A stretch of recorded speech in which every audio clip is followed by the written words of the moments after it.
સૌ પ્રથમ તો હગળે જોહાર, જય આદિવાસી, જય ભીલ પ્રદેશ, જય સંવિધાન. કાનુવાડાના પાવન ધરતી ઉપર જે ચિંતન શિબિરનું આયોજન કીધું है એવા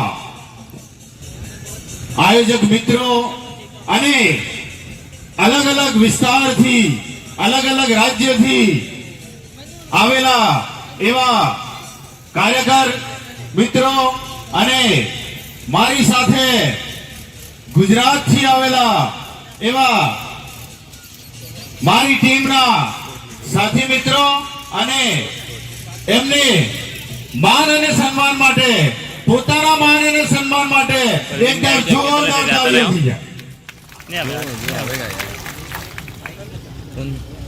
હવે ભીલી ભાષામાં બોલો હો, ખબર પડે કે નહીં ખબર પડતો કે તે ઓગળી ઉસી કરજો પાછા એ પર્સનલી સમજાવવામાં આવે. તો અમારો વિષય એક જ છે છેલ્લા 7-8 વર્ષથી અને એના ઉપર જ અમે કામ કરી ગયા હા. એના ઉપર આગળ એક વક્તાશ્રી વડીલશ્રી કે ગયા મુખી હતા કે ગ્રામ સભા તમામ સમસ્યાનું સમાધાન ગ્રામ સભામાં, તમામ સમસ્યાનું સમાધાન સંવિધાનમાં છે. એ વસ્તુ આપણે સમજવી પડે અને જાણવી પડે. ત્યારે જી કઈ દિલ્હીમાં અને આપણા પાટનગરમાં બેહેલા હે તે ડર હે,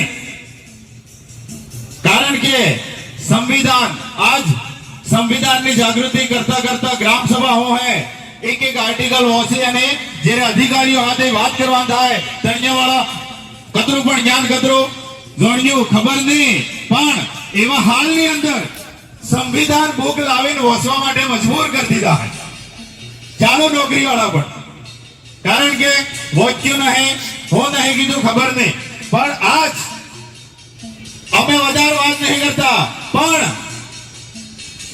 આર્ટિકલ 12 થી માંડી અને આર્ટિકલ 35 સુધી મૂળભૂત અધિકારો જો આપણે જાણતા હૈ તો આપણે તમામ હક અને અધિકાર વિશે વાત કરી શકીએ, નહીં તો આપણે કોઈ વાત કરવા પણ નહીં દઈએ.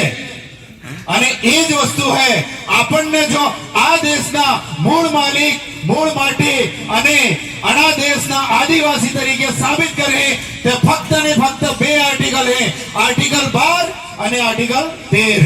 એમને બહુ જ ઊંડાણપૂર્વક સમજવું પડે, બાકી એમને સમજાય નહીં. આર્ટિકલ 13 ખાલી 4 લીટીમાં આલ દેલો. આર્ટિકલ 13 3 का रूढ़ी प्रथा अतरो शब्द आल दीधो એટલે ગ્રામ સભા સમજાય જાય એવી નહીં. આપણે પુરખોની વ્યવસ્થા હો હતી, આપણે બાપ દાદાની હો વ્યવસ્થા હતી તી સમજવી પડે. એક સમય હતો આપણા બાપ દાદા એ સમયની અંદર આપણે મુખી વ્યવસ્થા કરતા હતા અને ગામની અંદર એ લોકોની વ્યવસ્થા ચલાવતા હતા. એ વખતે કોઈ પણ અધિકારી ગામની અંદર એન્ટ્રી મારતા પહેલા મુખીની પરમિશન લીધો હતો. આજ ગમે ધણિયાવાળા આવી જતો રહે, કોઈ મુખી નહીં, કારણ કે આપણે આપણી વ્યવસ્થા હાંસલ જ નહીં. આપણે બીજીની વ્યવસ્થા લઈને જ્યાં તે પછી માર નહીં પડે તો થાય, મારું જ પડવાનો. એટલે તમામ જે મહાપુરુષો મળ્યા હે આણંદ એક વાર ફોટા જોઈ લ્યો અને મહાપુરુષો જી આણંદની લડાઈ શું હતી, જળ જંગલ જમીન બસાવડાની લડાઈ હતી. આજ આપણે લડાઈ કી હે ધાર્મિક રાજનીતિક अलग अलग आ लड़ाई लड़ी રહ્યા આપણે તો પછી માર ખાવાના અને કોઈ દાડો સોલ્યુશન નહીં આવે. જેને ગામે ગામ આપણી ગ્રામ સભાને મજબૂત કરવા કરે 2019 થી લઈને મારી ટીમ દુનિયા વો હે બેલી હે પૂછી લીજો, આજ 150 થી વધારે ગ્રામ સભા ગુજરાતમાં કરી બેઠો. અને ઘણા ગામોની અંદર પોલીસ પ્રશાસન સરકારી અધિકારી પ્રશાસન અમે એન્ટર કરતા પણ બંધ કરી દીધા है. જેમ કે સૌથી વધારે મેટર પોલીસ, બીજી વધારે મેટર ફોરેસ્ટ ડિપાર્ટમેન્ટ. અમે પહેલા ગામની પરમિશન, એના પછી ગામની અંદર એન્ટ્રી, આ વસ્તુ અને ગુજરાતની અંદર આ વસ્તુ થઈ રહી છે જ્યાં સક્ષમ મુખીઓ મળ્યા હે, ભણેલા ગણેલા હે અને એમને સાથે સપોર્ટ કરવા વાળી ભણેલી ગણેલી જો ટીમ મળી છે એ લોકો ઓરિજિનલ રીતે પોતાની ગ્રામ સભા નો વ્યવહાર કરી રહ્યા. અને અમારો વિષય એવો હોય કે ઓલ ઓવર ગુજરાતની અંદર અંબાજી થી ઉમરગામ 14 જિલ્લાની અંદર આવનાર સમયની અંદર આવનાર એકાદ બે વર્ષની અંદર 14 જિલ્લાની અંદર એક જિલ્લાની અંદર 500 ગ્રામ સભા તમે જોવા મળે. એ વખતે ઓરિજિનલ સંવિધાનની તાકાત દિલ્હી વાળે અને ગાંધીનગર વાળે ખબર પડે કે ઓરિજિનલ ગ્રામ સભા હું હે.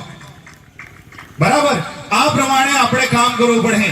એના માટે વધારે વાત નહીં કરતા આર્ટિકલ 12 અને આર્ટિકલ 13 એને સમજો ડીપમાં. બહુ જ અઘરો વિષય है.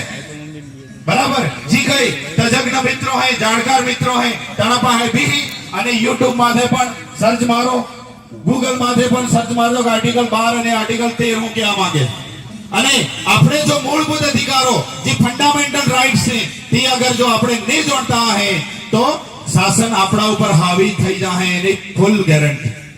બરાબર, અને જો મૂળભૂત અધિકારોનો હનન થાય એવો કોઈ પણ કાયદો અને એવો કોઈ પણ એ લોકોનો નોટિફિકેશન બહાર પડે તો આર્ટિકલ 4 આર્ટિકલ 13 ચોખ્ખું ખંડ 4 ના પાડે.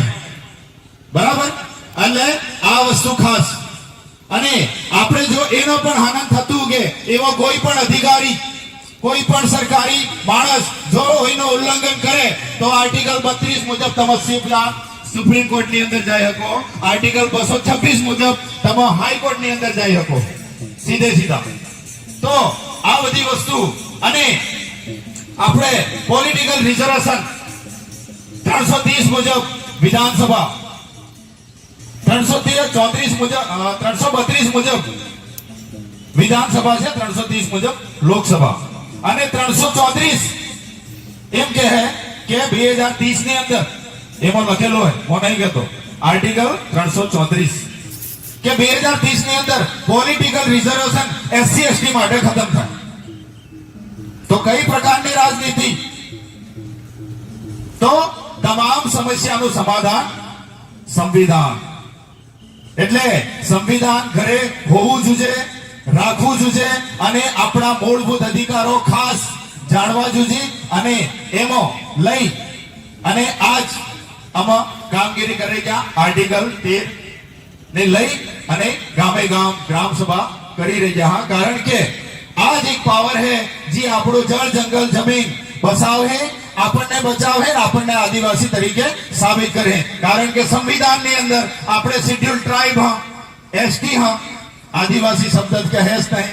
એટલે આપણે ક્યાંક ને ક્યાંક ગૂંચવણમાં ભરાઈ ગયા. એટલે સમય થઈ ગયો હે કે જો દાદાએ એ પ્રમાણે અને જુનિયા તમે આમંત્રણ આલી અને બોલાવજો અને તમે ખૂબ સ્વાગત કીધું દિલથી. એ બદલ આયોજક ટીમોનો અને સ્થાનિક મિત્રોનો દિલથી આભાર, ધન્યવાદ, જોહાર. આટલી વાત કરી મારી વાણીને વિરામ આપું છું. જય જોહાર, જય આદિવાસી, જય ભીલ પ્રદેશ, જય સંવિધાન.